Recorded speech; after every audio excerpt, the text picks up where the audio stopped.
Šiandien pamačiau video ir nusprendžiau pasiturbinti užpilamus makaronus. Jau įsivaizduoju, kažkas manęs klaus, Akvilė, ar tu valgai užpilamus makaronus?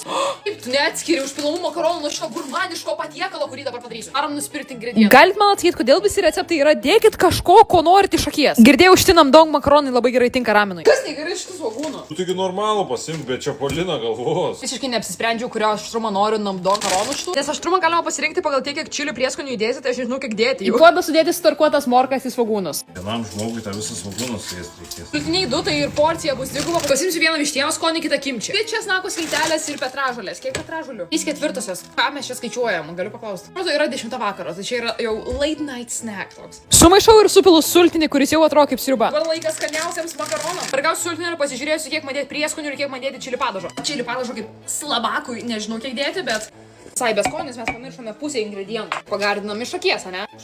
Štai. Dabar kepame mūsų jautieną. Niekas neatspės, kad čia yra gaminami užpilami makaronai. Tiksliai, man dar reikėjo kiaušinius išvirti.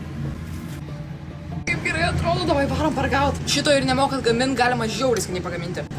Ieškokite namdongų šitin žemą kainą Maksimos Azijos lentynose.